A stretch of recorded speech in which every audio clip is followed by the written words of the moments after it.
Welcome to tonight's episode of the Healing Hour. Tonight we are so privileged to have with us Albert Vaca, who is the head of our Pasadena practice. And then we also have with us Matthew Brand, who is the head of our Newport Beach practice. So you're going to be in very good hands tonight.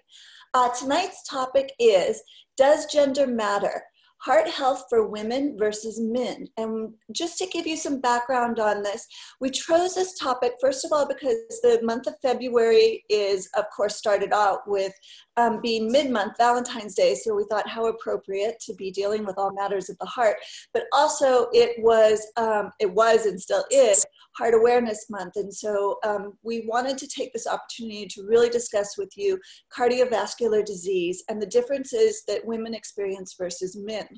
So we're going to be addressing some of these major differences so that you're aware cardiovascular disease is a leading cause of death for both women and men alike.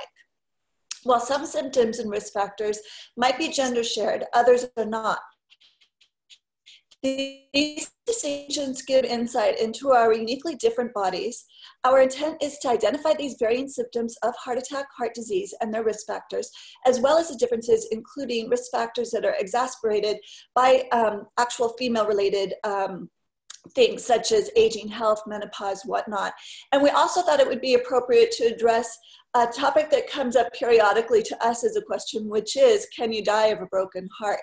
So we're going to be covering those topics in this episode. And then towards the end of the episode at approximately 5:45, we'll be having join us a special guest. Tonight we have Philip Chrisman. And Philip has a very unique personal story to share with all of you that will shed light not only from the male perspective, but also as an individual who experienced having a heart attack at a very young age in his mid-40s. So we're excited to have him on board with us. Dr. Mao will most likely be joining us as well at that point. And so it's just a jam-packed night. We're so excited. And I think the best thing is, let's get underway because the clock is ticking. So my question to both you are to ask, is it possible for us to first chat about what it encompasses in terms of cardiovascular disease and differences between men and women? And just to get us started, one of my first questions is, and this came up because I actually was emailed this question, does a woman's heart even look the same as a man's heart? So physically, does it look alike? And then launch in and give us your input on the differences between men and women.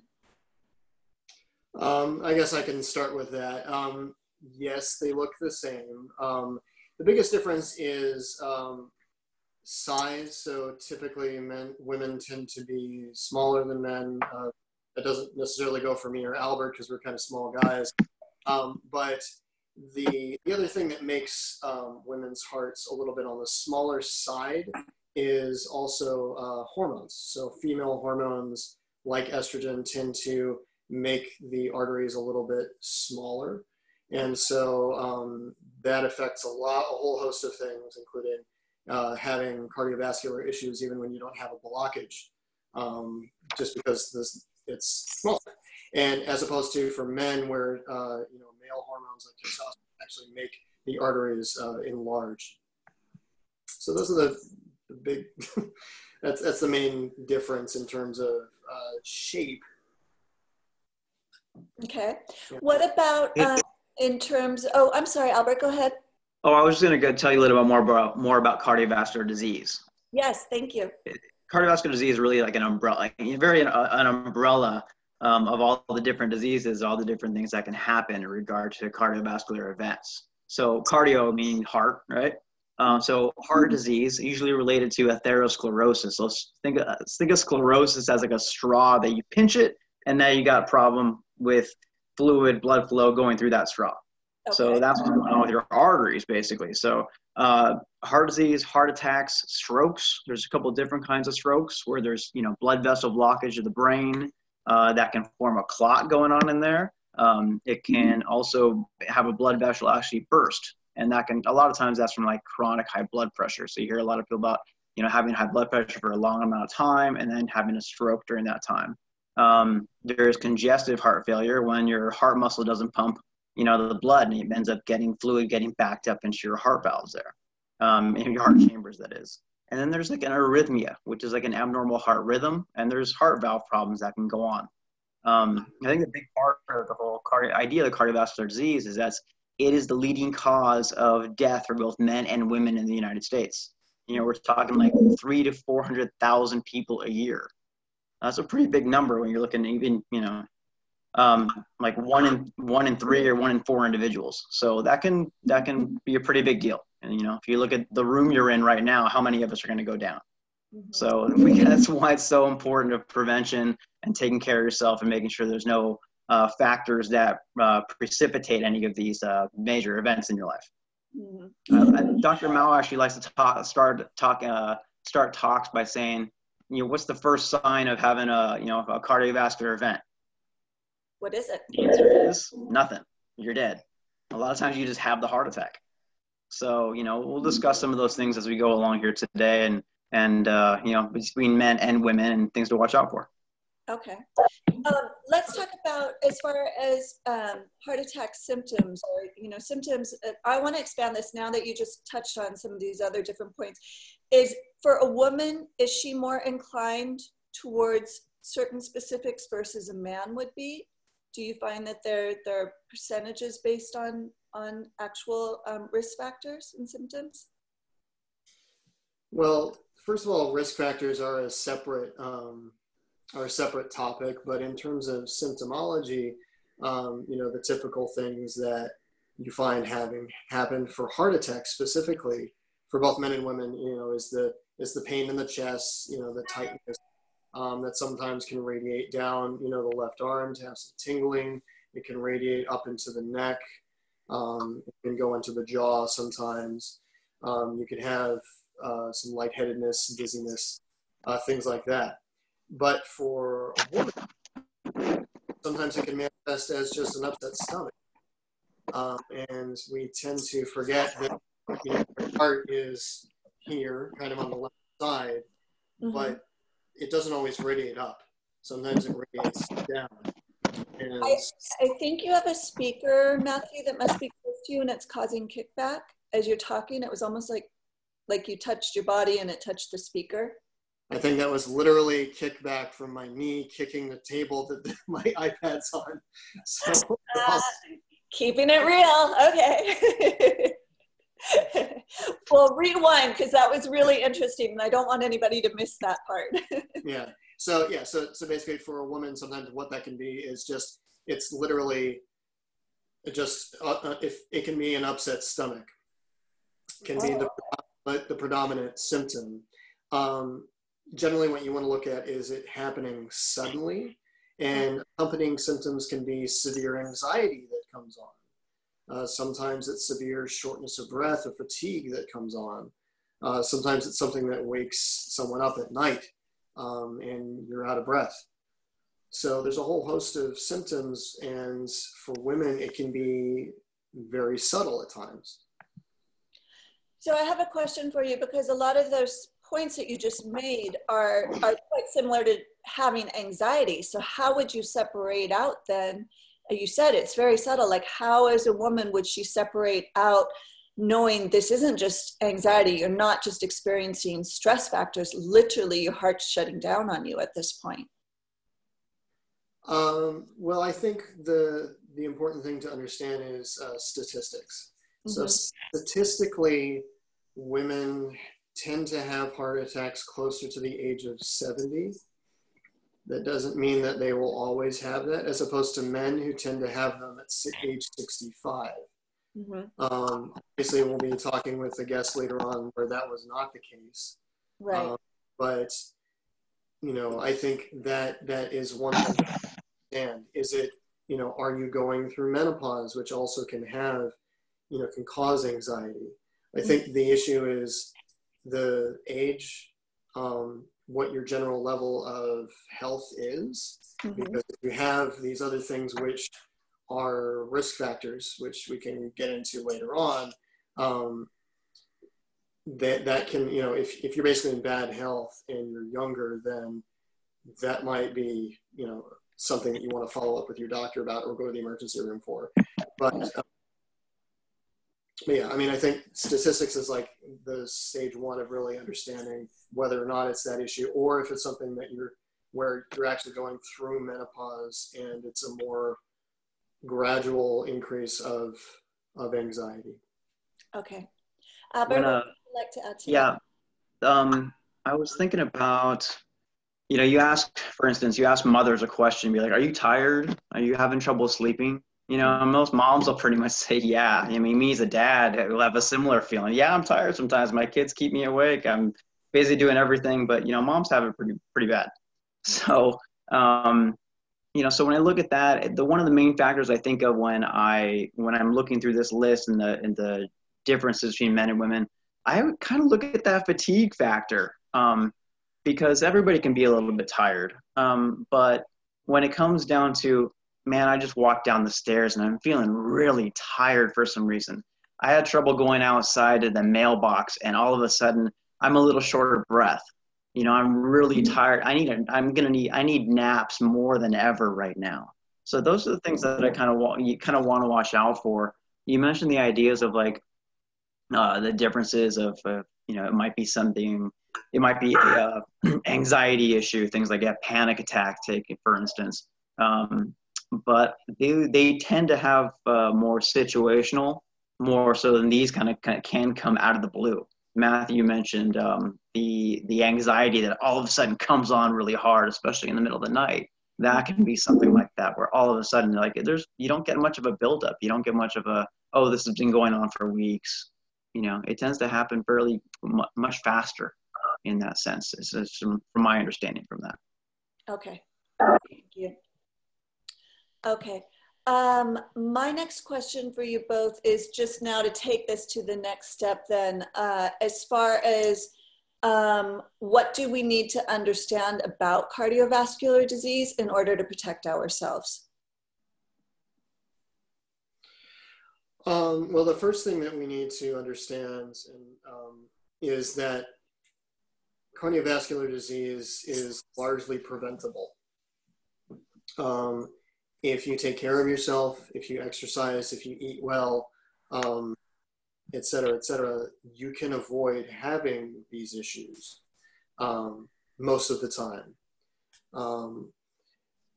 The thing that's obviously different, and we may as well get into that now, that it is different for women is that estrogen, which has a precipitous decline when menopause hits,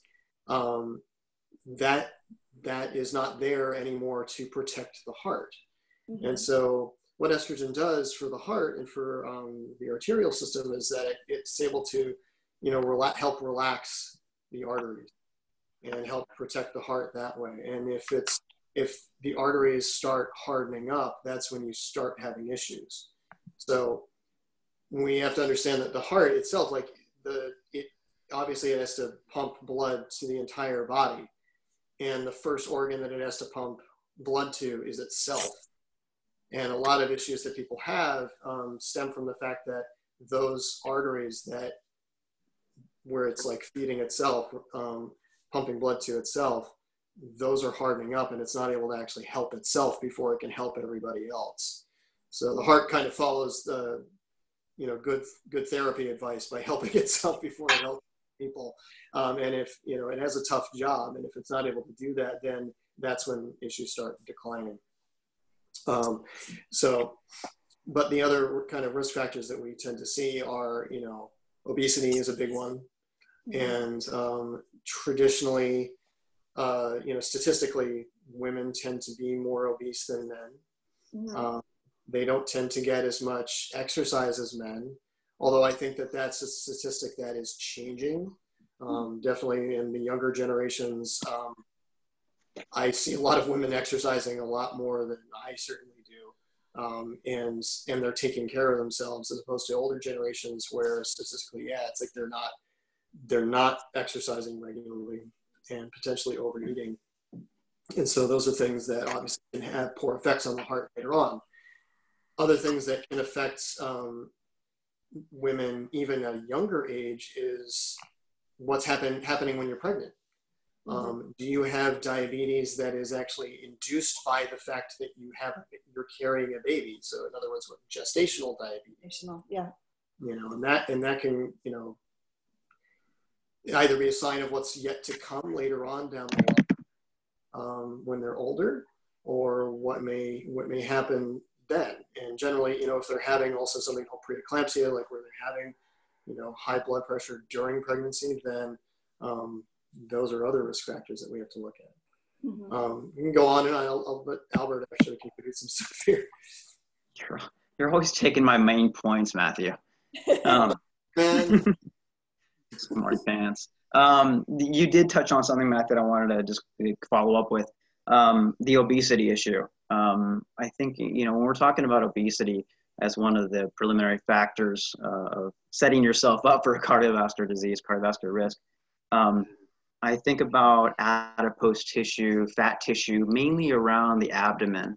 And this can kind of relate to like metabolic syndrome, things like that, where the apple shape of a woman, or of a man for that matter, for a woman, it's 35 inches. If you have 35 inches around the waist, then you're more at risk of metabolic syndrome, have more risk of having that excess adipose tissue cause problems with your insulin, has problems with your cholesterol, create more inflammation. Now we're talking inflammation, so if there's any inflammation going on, and the arteries themselves get buildups of plaque, and then you have buildups of plaque, and then you have basically a smaller straw in which the blood flow will be able to go through. So starting here, now you get the plaque, and now you're starting to go through something much smaller, going through that. So that can create that. The high blood pressure can create that too, because now you have a lot of that adipose tissue, and so you're having to pump a lot more blood through your body, and your heart is having to work even harder.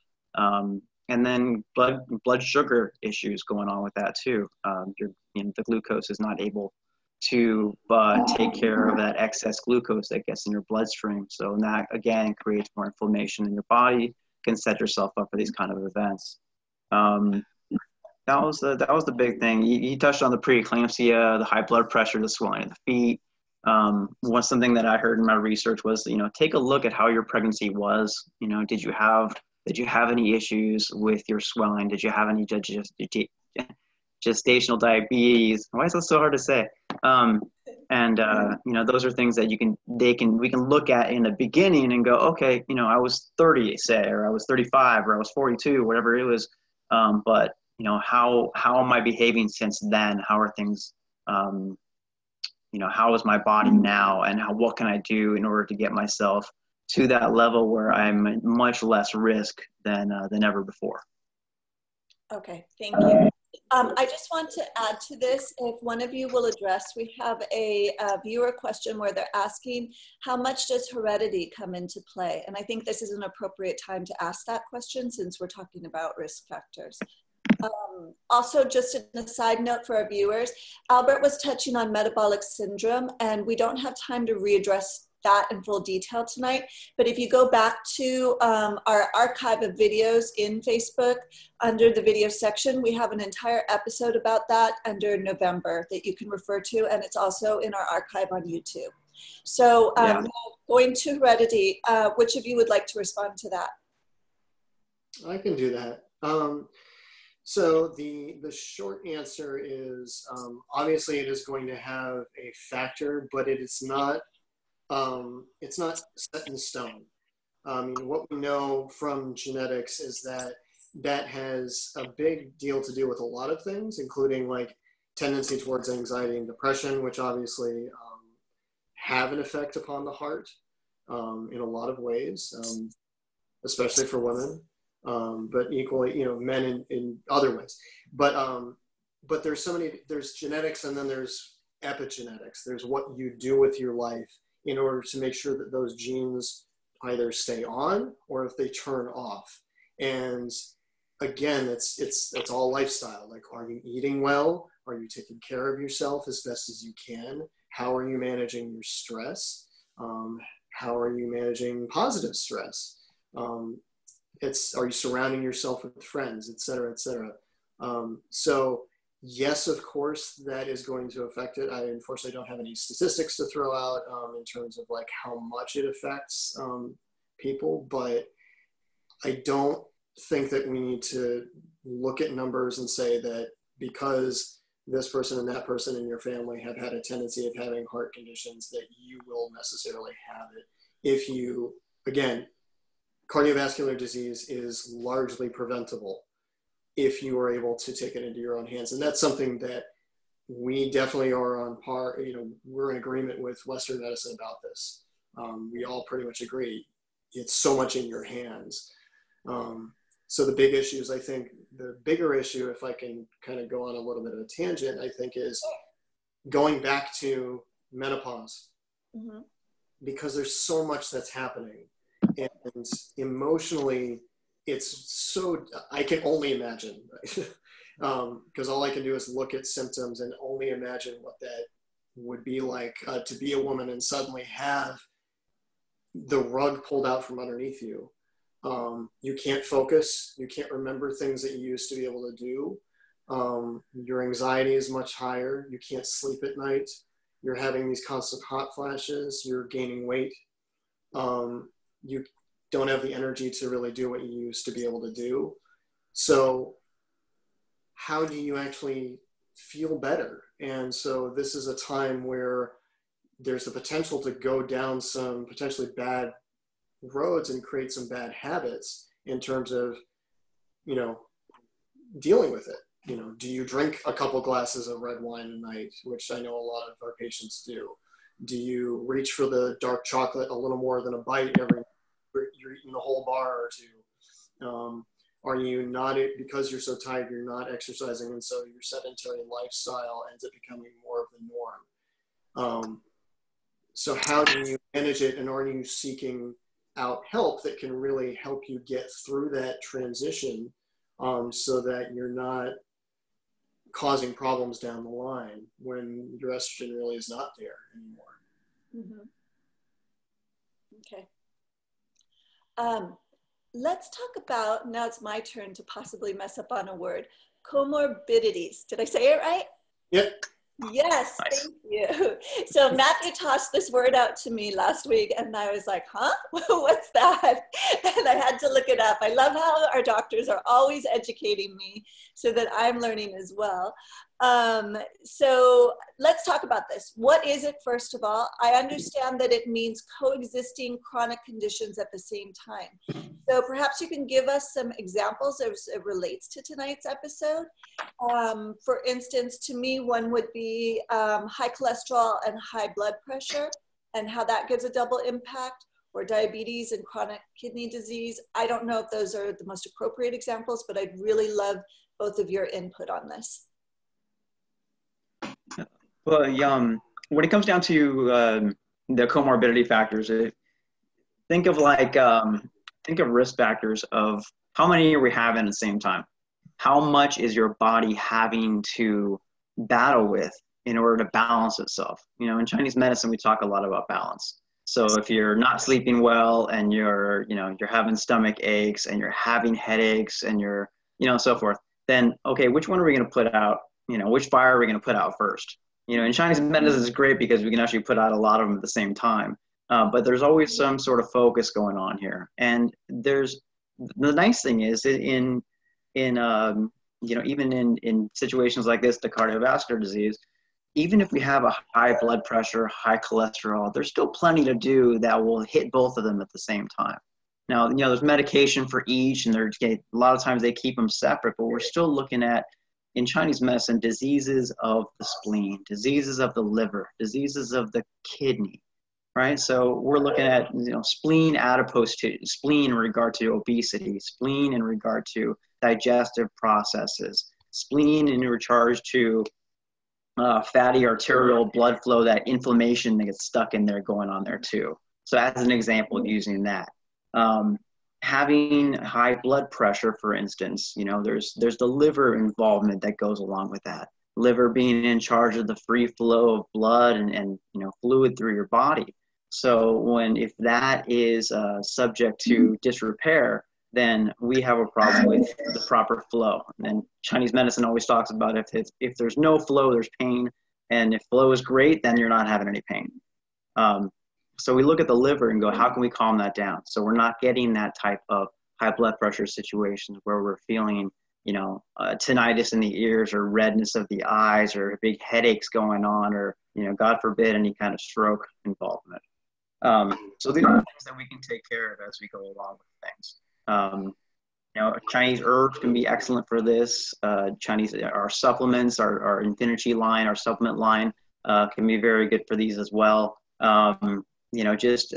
Mao has a book, what's it called, 100 Ways to Live to 100, Yes. which have a lot of great tips. There's like a tip per page that you can go through and kind of bring things in. And then another one that he had, I think I have it here actually, the Secrets of Self-Healing. Right, Secrets of Self-Healing is nice because it actually breaks things down to different diseases, as well as many stories that Dr. Mao has had in the past, and it'll break things down to, look, we've got, here's some herbal therapy, here's some dietary therapy, here's some supplements that you can take, here's some great exercises that you might want to think about. So big tangent. Bottom line is, looking at how many factors do you have in your favor versus against your favor. So, and that's probably the best way to take care of that. Okay, and Matthew, would you like to add to that? So just in terms of, the comorbidity factor, I think the main point to really drive home is that cardiovascular disease, because the heart is obviously at the center of everything, death really occurs when when the ticker stops ticking. Mm-hmm. And heart disease doesn't come out of nowhere. Heart disease is generally the cause of other illnesses. So I think, it's an interesting example that you brought up, high cholesterol and high blood pressure. And, of course, usually you either, you're taking beta blockers and statins if you have that. So, obviously the docs are trying to get both at the same time, but kind of also each individual medicine, your beta blocker deals with the heart disease or the high blood pressure, the statins deal with cholesterol, but they're so intertwined. Obviously you have cholesterol that's built up and is not making the blood flow that well. And then that's causing more, constriction in the blood so that, the pressure is getting higher in the system. They're so intertwined, they're almost not separate diseases. Just like, heart disease of any kind and prolonged, type 2 diabetes, which is usually going to have an issue, you're going to have obesity at the same time. I mean, usually when someone has cardiovascular disease of most kinds, strokes can be for a variety of reasons, for instance, but if you have cardiovascular disease, sometimes there's like a whole host of things that are kind of hitting a person at the same time. And it's hard to kind of identify one thing to really treat. And so that's when a holistic approach is really helpful, in addition to taking, whatever other, drugs you need to be taking at the time. Mm-hmm. And in respect to that, Matthew, is it are you able to differentiate what women lean to more so than men, or no? With regards to where it would be a double hit like this with the comorbidities, that it would be something that, women are more inclined to XYZ versus men are more inclined to XYZ. So women are definitely more inclined. They actually are more dramatically affected by diabetes than men. Okay. So in terms of cardiovascular disease, there's actually a statistic that I read where women who have diabetes are 44% more likely to develop cardiovascular disease than men. Mm-hmm. So that's pretty significant. Yeah. At the same time, men are, between 70 and I think 90%. No, yeah, between 70 and 90%. They have a tendency of being subject to having a sudden cardiac event than women. Mm-hmm. So, and this may be what we'll be hearing from Philip about, later on is, mm-hmm. Maybe he had something that suddenly happened and he didn't have a lot of these symptoms we're talking. you know, and that's the really scary thing. Like, are you paying attention to yourself? And I think that's the first thing that you need to do, is just pay attention to yourself and be aware of what's going on in your body. And most of us don't do that because we're just trying to make money and, you know, take care of the kids and whatever. Mm-hmm. I think that's actually a good transition point for us to just talk now about how do we advocate overall care for heart health. What are the things you'd like for us to consider? First thing that I think about is stress in general. I mean, I think that stress is such a huge factor because it puts so much pressure on the nervous system and the cardiovascular system at that. When you're not breathing, the blood's not flowing. And like I said earlier, you know, lack of blood flow or positive blood flow causes pain. So I think stress is one of the main factors in regard to how to do that. And Matt and I were actually just talking about it on the way here for the talk. You know, we actually have on our, Matthew, where was it? It was on iTunes, right? There's a meditation. Yeah, there's actually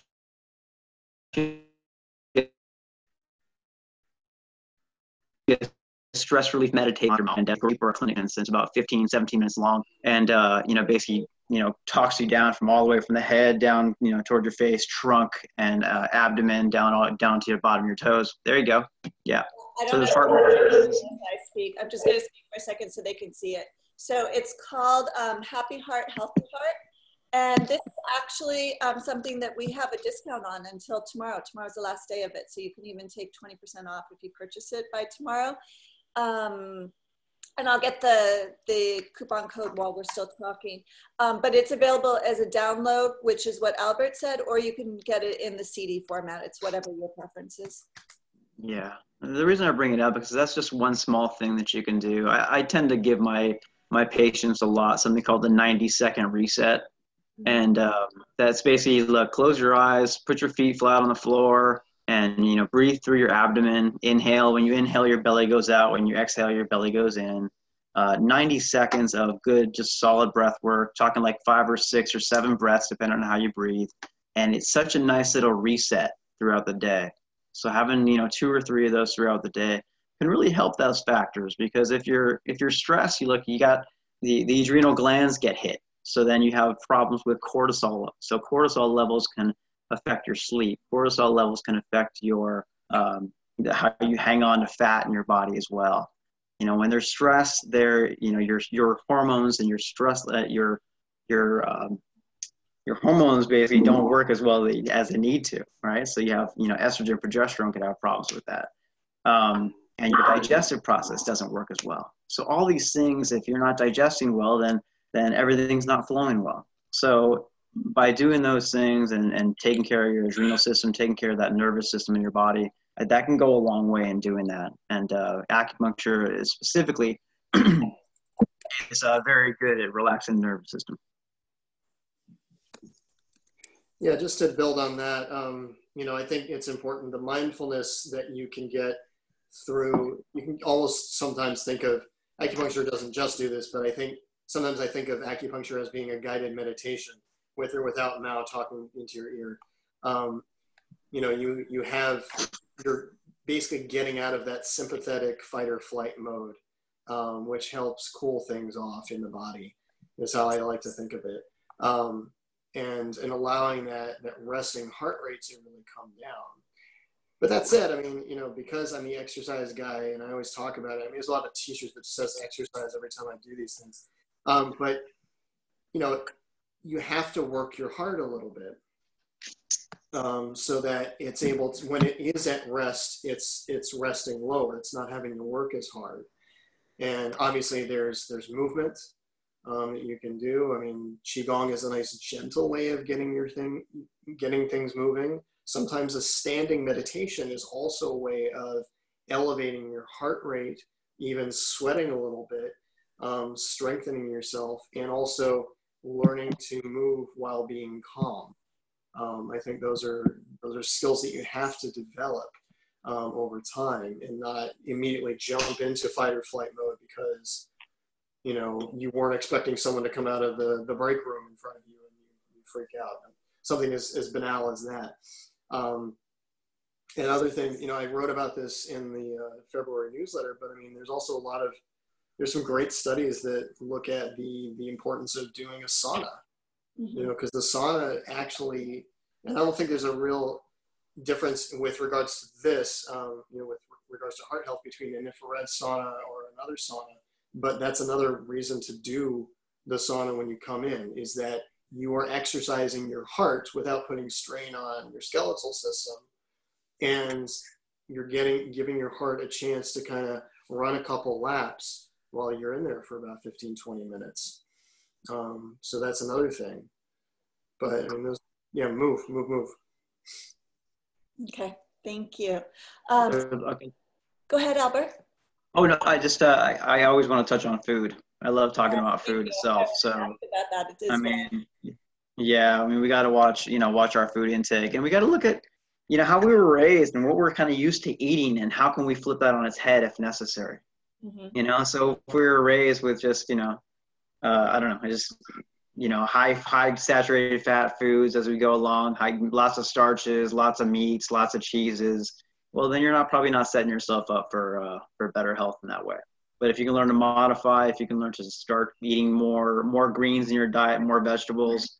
I saw, like an image of a plate of food, and it says, think of meat as your condiment, or condiment, they called it. So they had like a tiny little piece of meat, and the rest of was like a lot of greens, a lot of vegetables, a little bit of whole grains as you go along there. But I think that's a big part of it. So eating wholesome foods, ideally, organic foods nowadays, because we don't know the number of pesticides and things in our soil. So and then don't forget some of the spices, like fennel, oregano, basil. Those kind of things have like active ingredients actually helping high blood pressure, high cholesterol, things as you go along too.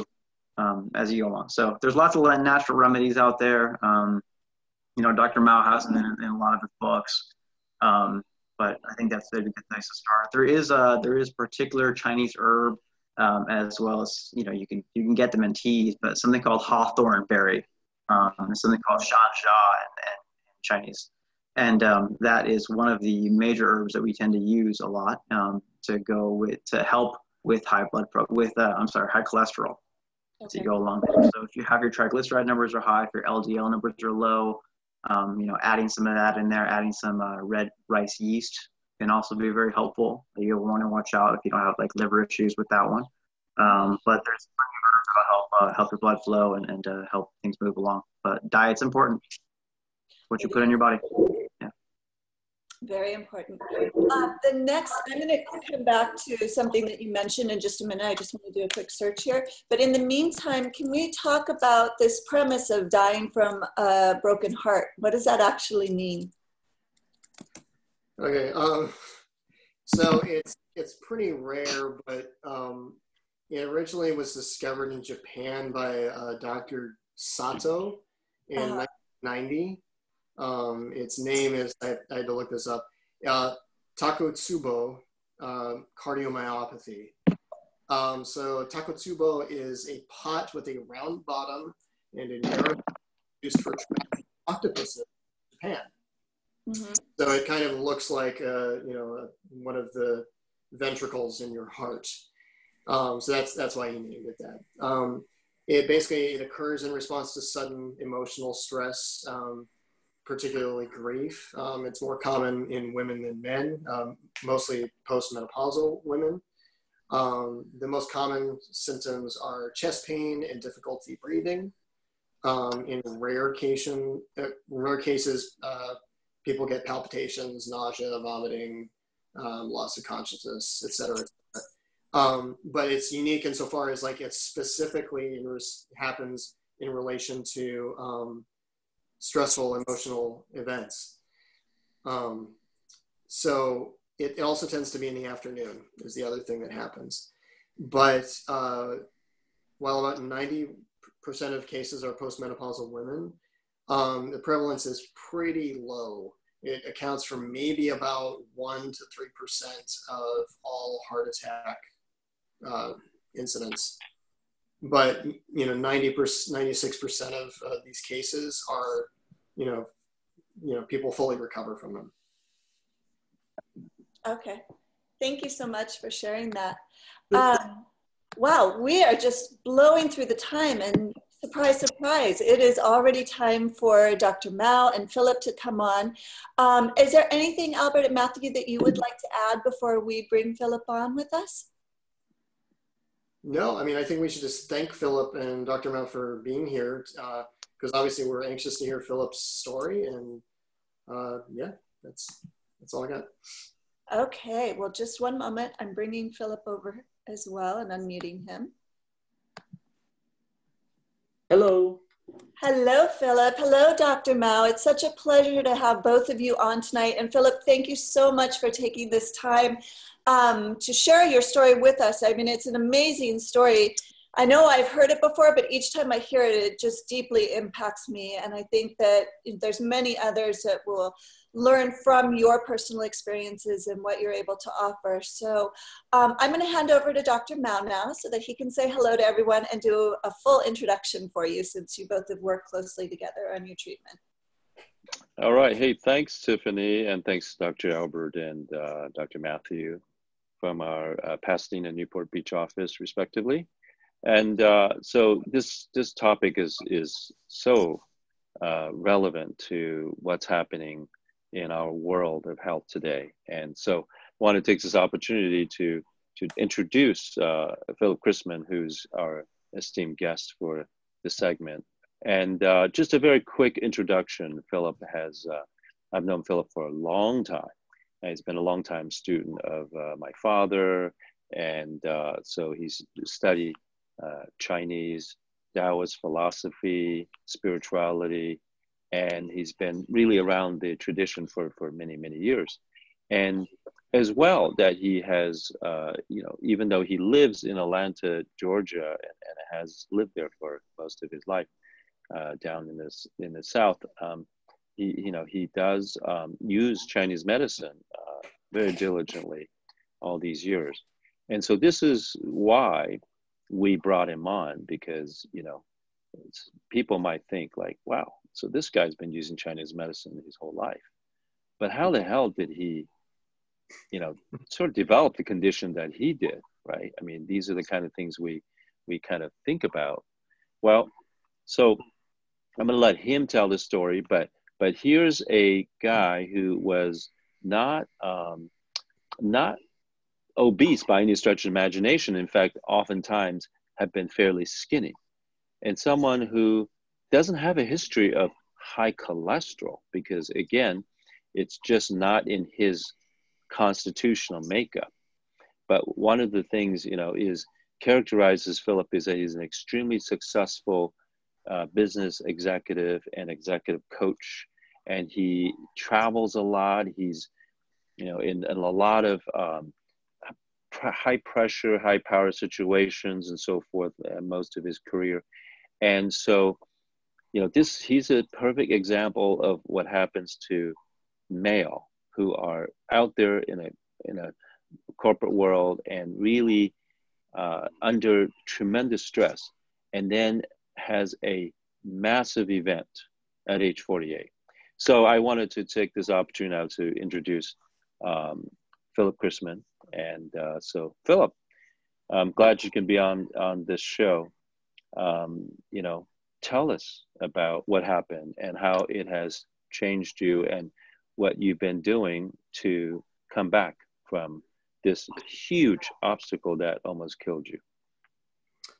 Well, thank you for the introduction, Dr. Mao. We have been working together a long time. And without your teaching and your doctoring me, I'm sure I would have died. And I'll take credit for myself on practicing Tai Chi, Qigong, and getting acupuncture and drinking your nice tasting herbs. Without those things, I'm sure I would have died. After I got off the table in the cath lab, and I was really in a state of shock in the hospital room, the doctors came and said, okay, you had a massive heart attack. Can you hear me? Yeah. Yeah, we can. Okay. I had a I did have a massive heart attack. It damaged the left ventricle, which is the main pumping station, and that really doesn't work anymore. And they tell me that I'll need a heart transplant for sure at some point. Well, this is all very shocking to, I'm, 6'1", 6'2", 165 pounds. And one correction, I do have genetically high cholesterol, but I never worried about it because of the way I live my life. Well, I'm not a heart attack victim. I'm a heart attack causer. It's my own fault. And I will give myself a break. I was under tremendous stress. I had a very troublesome situation with a child born with pretty serious birth issues related to the heart, believe it or not. And that's going on for a number of years. And then I had work stuff come up at the same time. And I look back on it now, for probably 2 years, I'm a Southern boy, as Mal said. I was eating lots of butter, sugar, hamburgers, steaks. I was just at it all the time for the emotional, trying to deal with the emotional situation, spiked my cholesterol.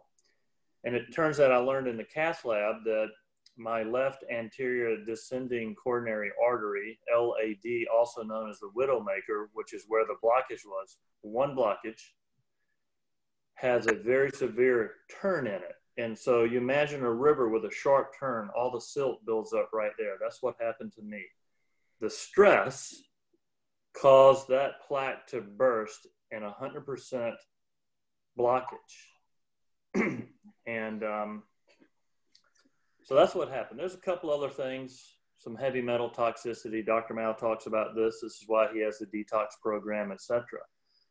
So it was a perfect storm for me. And the fact that I'm alive is obviously a real blessing. And I want to share my story to perhaps help someone else. Now, as a male, type A personality, Dr. Mao's been telling me for over 20 years to let go of my anger, which I really didn't do. And I've done some since the heart attack, but I still have work there to do, a lot of work there to do, anger and frustration. I'm going to tell everybody that if we look for the root cause, I would say this is the root cause. And it's such an incredible component of traditional Chinese medicine that Western doctors don't really understand the connection. So whoever's listening to this, if you have heart problems or you think you might have heart problems or you don't want to have heart problems, whatever overextended emotion you have in your life, I would highly recommend you use all the tools that Tao Wellness makes available, the Qigong, the other exercises, Tai Chi, etc. Absolutely diet, the meditations, the Chinese herbs, and the acupuncture. Oh, I left that out. I was getting acupuncture. Intuitively, I knew there was something going on, and I didn't slow down enough to really listen to it. But I was getting acupuncture about twice a week for 3 or 4 months prior to the heart attack. Without that, I'm sure I would have died, because we talk about qi, right? My qi was so strong that I could survive that massive event and live. Now, I will tell you, it hurt me. It hurt me bad, and I was, barely alive for a few months. So let me just say one more thing, and I'll take a breath and let you ask questions. After that, Dr. Mao kindly got on the phone with me and had me slowly start doing one of the gentle exercises called the merry-go-round exercise, which is a walking in the circle. And I could, barely do it, but I tried. And I got on some herbs. And when they were able to read my pulses and give me the exact herb formula, it was amazing how my energy went up. And my color started coming back. And most people look at me now and have no idea, even though I only have half a heart beating.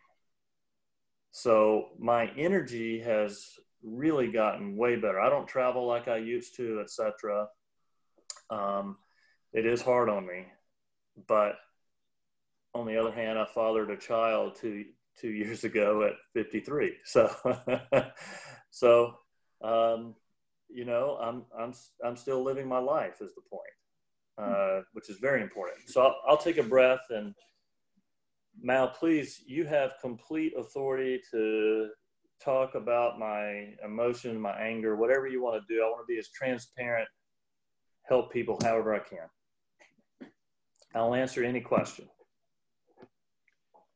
Well, I really appreciate your openness to sharing, because after all, when people hear other people's story, it does help them process into the context of what they're going through. And as I mentioned right at the introduction, is like, you didn't necessarily fit the profile of people who got a heart attack. No. And so that's the thing, is that what people need to realize is that it's not enough just to stay sort of in good shape. It's not enough just to kind of exercise or whatever it is, and eat well, even though that part I actually didn't know, that you were eating hamburgers and all that Southern bacon. However, yeah, exactly. But however, the emotions, right? The emotion is just as important. You had mentioned about, we constantly discuss about this anger, this frustration, the stress that you build up within yourself.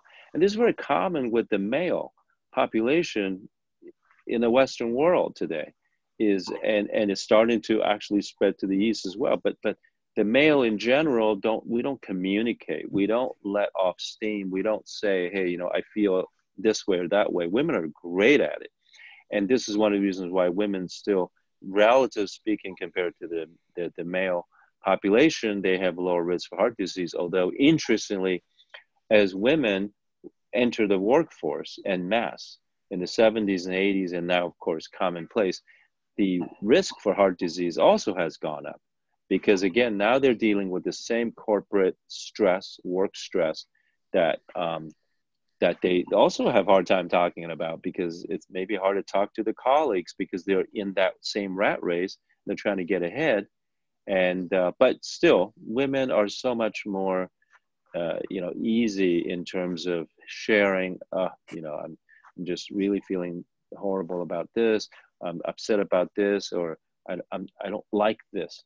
And just simply verbalizing it really dissipates all that stagnation. This is what we don't want, any stagnation build up. So I'm glad you brought that up as a very important cause of your issue. And then on top of that, what are some of the solutions that you described? So tell us, Philip. So what's amazing is that you're still traveling. You don't travel as much, but you're still traveling. You're still working. You're still doing. I mean, you're putting in the kind of hours and effort as if I'm just like a regular guy. Pretty much. I'm not the man I used to be. Let's be honest. But it is amazing what I can do, considering that I have an ejection fraction of about 20%. And for people who don't know what that is, the ejection fraction is the amount of blood that is ejected from the heart with each beat. The average person walking around is between 55 and 70% ejection fraction. I'm at 20. So if I take off to jog and in 30 yards, I'll be out of breath. I'll have to stop. I can't do it. But if I get good rest, recharge my batteries, I can go all day. I have to pace myself. So yeah, it's pretty amazing, actually. I'll be 55 in April, and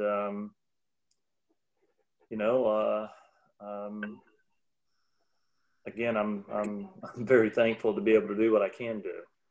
let me go back to one thing real quick. You just said men versus women. I think it's probably that's a really important point.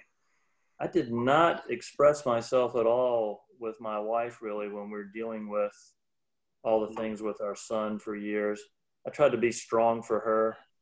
She cried. She talked about it. I locked it all up.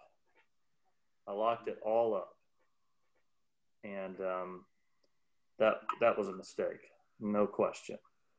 And So, now, Philip, what do you find is different about your way of communicating since then? well, I'm better at not locking it up, but I still lock it up some. If it's a very uncomfortable situation, I'm actually quite sensitive, I realize, and I don't want to hurt people's feelings. And if I'm not sure how to state something correctly, then I lock it up and I stew on it. And then you don't sleep. And of course, poor sleep is a direct contributor to heart disease.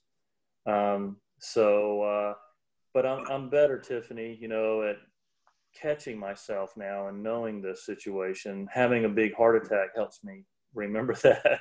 Mm-hmm. Got to have some humor.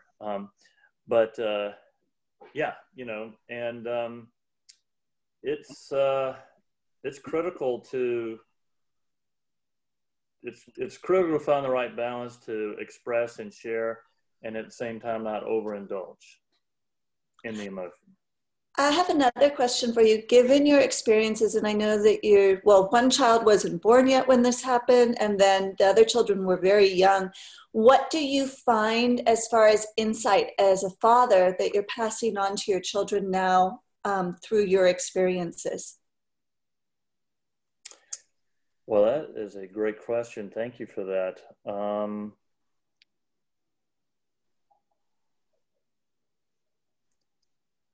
The first thing is being able to share my love with them more and with other people. Dr. Mao's been telling me a long time, open your heart up. And I haven't opened it all the way yet, I'm quite sure, actually. I guess fear, or just, being raised proper Southern gentleman, I don't know, whatever you want to say. But certainly being more open and sharing my love, no question, way more. And poor first and second child, because this third one, I am completely different with her as a 2-year-old than I was with the other two. Mm-hmm. And it's from this experience and going in and looking at myself. What does Lao Tzu say about blessings and disasters? Yeah, hand in hand. Yes. So what seems to be a blessing could be a disaster, and what seems to be a disaster could be a blessing. So, in many ways, I'm a different person now with my friends, my family, and people I meet in business. I'm talk much more about opening your heart up to my clients and helping them express themselves, and me expressing my true feelings with people. I'm way better at it. I want to get even more better at it. But that's probably the most important way, I'd say, to begin with. Trying to be a little kinder, a little gentler. Okay, thank you so much for sharing that with us. Dr. Mao, did you have more questions? No, I just, I still marvel at Philip's change in recovery from that. Philip and I have been longtime friends, and he's like a brother to me. And so yes. It was very painful for me to watch him go through that process. And but his transformation has been an inspiration to myself and many people that have heard his story. And so I hope that, those of you who are out there tuning in, that you will also be inspired by his story. That yes, it was a tremendous, could have been a huge tragedy, but I think he was able to seize the opportunity and changed it and switched around, so that it actually was a blessing in disguise, if you will. If there was such a thing in life where, a disaster can be a blessing, I think this is one of them, as he mentioned. So. Mm-hmm. Thank you. Thank Matthew? you, Philip, for coming on. Yeah, I Really was appreciate you both. having that story and you know, seeing that the way you were talking about how, you know, you were type A, really going for it, not eating well. You know, I had some preliminary factors, but it's like you don't think it's going to be anything. Everything's fine. You're taking it under control. And just to show that anything can happen in those type of things. And I'm so glad that you've changed your life around and you weren't a statistic. So thank you so much for being here. Well, thank you very much. And yeah, that's a great way to put it. I was arrogant also. I never thought it could happen to me because I've always been so strong and so healthy, never had any health problems, you know. I'm a martial artist, you know, all that stuff, and nothing could happen to me. I'm bulletproof. God will give you the lesson you need, or the universe, however you want to look at it. But thank you for saying that. Sure. Yeah, and yeah, this is a very emotional thing to hear about. You're giving me a lot to have to think about for myself, Philip. I really appreciate your candor. It's not often that we get people that are very open about how they deal with emotions and what they learned from it. But the fact that you obviously have learned because you're trying to share that with us and teach us, because teaching is another way of learning. And yeah. Well, you know, and to your point, thank you. To your point, you know, I was extremely embarrassed by having a heart attack because here I am, the health guy that's trying to tell my friends who are drinking beer or whoever all the time, hey, why don't you live more healthy lifestyle? And then I'm the one that has the heart attack. I'm the one that is, you know, spreading Chinese medicine to everybody and Qigong and Tai Chi, and I have the heart attack. And you know, that was very embarrassing, to tell you the truth. But but the fact that I lived is actually the testament to Chinese medicine, and which includes the lifestyle. It's very important, you know, to point that out again. And so, you know, we take it, we learn from it, and we go forward. And the probably last important thing is, one of the reasons I want to do this phone call is to check myself, because man, old habits slip in so easily. I moved back to my hometown of Augusta, Georgia, and there's nothing here but Southern food. I really have to be careful. It's just, you know, it's automatic, way you're raised. One of you gentlemen said that earlier, you know, your habits and the kind of food you have growing up, etc. It is so much a part of you and unconscious. You've got to, you know, not make yourself a victim of yourself, so to speak. You know, that makes sense. It does, absolutely. Philip, I'm not sure if you saw it, but I just wanted to pass on a message to you. This is from Rick and Leslie, and they wanted to let you know that they're watching from North Carolina, and they look forward to seeing you in their neck of the woods soon with a big smile. Oh, great! Thank you. Yes, I'm very much looking forward to that, and I've got some lessons now to work on to share with you guys that I received. So I'm really looking forward to it. Good. Well, I'm so appreciative to all of you for this evening. Before we conclude, we actually have another participant question. This is directed to Matthew and Albert, please. If anybody else has questions, by the way, now is the time to do it. We're running about 10 minutes over, so I am conscious that we need to wrap up for everyone. But I hope you understand how worthwhile it was for this evening. I mean, I think this was just an amazing presentation for us to be able to share with you all. So please do type in your questions. If you're on Facebook, you can use the message chat there. And if you are on Zoom, you can use the message chat there. In the meantime, this question from a participant goes back to our discussion about coupled conditions, my comorbidities. So they would like to know so where do you start? If you've had in your medical history preeclampsia and gestational diabetes, where is the best point to start, since these conditions cross over to one another? I'm not sure quite how to answer that. Where you start. Well, I mean, the main thing is, yeah, you statistically, you would then be at a higher risk of having a cardiovascular issue down the line. But considering everything that we've kind of covered in terms of all the different approaches that you can take, I think Philip has because he's given me a lot to think about, he's touching on something very important, which is being honest with yourself about how you're living your life and how you deal with your emotions, how you behave. Because it's not to your doctors that you need to be honest with. Because I know a lot of us do that it's almost like going to confession. You want to make sure that the person that you're speaking to really gets the best impression so you can kind of get an A on the test. Mm-hmm. But really, you need to be honest with yourself about everything that you're doing, not just genetics, but, are you dealing with your emotions properly? Because really, from a Chinese medicine standpoint, I mean, that is the root of all disease. I mean, granted, yes, there was the thing that happened when you were pregnant, but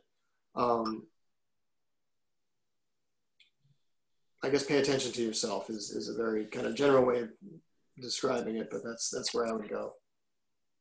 Okay, thank you. Albert, is there anything thing that I think about is the insulin factor in regard to both of those. I mean, so you have diabetes, so you got the insulin resistance, and the preeclampsia is, an insulin resistance issue going on with that as well. So, the one thing I think about when I have insulin resistance is put muscle on your body. Start walking, if that's the only thing you can do, start using light weights, resistance bands, things like that to actually get you moving again. Tai Chi and Qigong can be good as well, but you want to get things to get your muscle on your body so that it can better take care and process the insulin that goes in your body. Because it's excess insulin, then that's going into your bloodstream, and that's where you're going to have problems. So when we were talking about this earlier, I wrote something just down on my paper. It said, start somewhere. And so I was like, for this, I'd say, hey, let's think about how to get muscle on your body, how to lose some pounds. So whether that means working out in certain ways, or walking every day, or at the very least start eating right, like Philip was referring to. Make that effort to change 1 or 2 things a week. Just take 2 things and start with those 2 things to make that part of your lifestyle. Okay, thank you. That's good advice. A follow-up question for you on that. When you talk about using light weights, is there value in wearing, because I know this individual works from home, is there value in her actually wearing weights, like on her arms or on her ankles? You always hear, like, is that a good thing or not a good thing? So I'm going to answer that one. I actually, for my patients who either have osteopenia, osteoporosis, as well as they just want to get a better workout, I recommend using a weight vest. So a weighted vest can contain weights that you can adjust. So you can put more weights on or not. So it could be anywhere from 5 to 10 pounds, or even heavier if you want. And just having that on, walking around, will actually give you more cardiovascular benefit. In addition to that, I just want to kind of revisit what Albert was saying about where to start and the insulin resistance factor. One of the biggest cause of insulin resistance is high body fat, especially in the central abdominal area. So, when you talk about, where do you start? Well, no question, put more muscles on and start exercising, but also lose that fat. The fat mass in the abdominal area is such, it's a direct correlation to insulin resistance. So if you can lose some of that through exercise or dieting, that would be highly recommended. But you might also want to consider putting on a weighted vest when you exercise or just walk around. Okay, and where do we guide somebody to get a weighted vest? Is that something on Amazon, or? Yeah, Amazon, sporting goods stores, even department stores sometimes will have it as well. Yeah, Okay. pretty easy to get. Yeah. Okay, thank you. Oh, that reminds me, everyone, we were talking earlier about the Happy Heart, Healthy Heart CD, and I said I would give you the promo code. As a reminder, this is on a 20% discount through tomorrow, and the code that you would put at checkout is FEBHEART. So it's Feb Heart, and you can have 20% off of this. And it's available again as a download, or you can get it in the hard copy CD. Definitely use that. It's an excellent meditation. We've all been talking about it tonight, but it really is that good. All right, well, we are now at almost 6:20, so thank you everyone for your patience.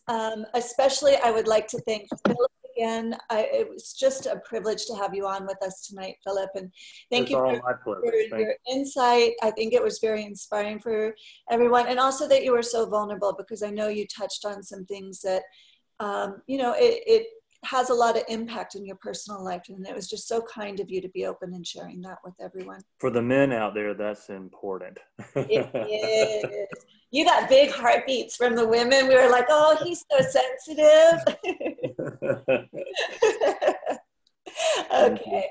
And thank you, Dr. Mao, for coming on. I know you were coming straight out of seeing patients, so we're so appreciative that you came on tonight. And of course, a huge, huge thank you, Albert and Matthew, for guiding us through tonight's episode. It was so informative.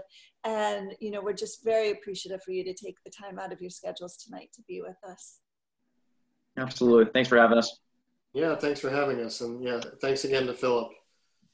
Thank you, Philip. And wouldn't have missed us. So appreciate. Yeah, wonderful. Okay. Well, for all of you in the audience, we will be back next month with another episode of the Healing Hour. We're actually kicking off the month of March with a special series from Dr. Mao. He's going to be traveling in South Africa, but we have a series all about our theme for March, which is sleep. And we have a 5-part series that we'll be sharing with you on insomnia that Dr. Mao has video recorded for us. So we'll be launching that next week to you. Watch for the email coming that gives you access to that.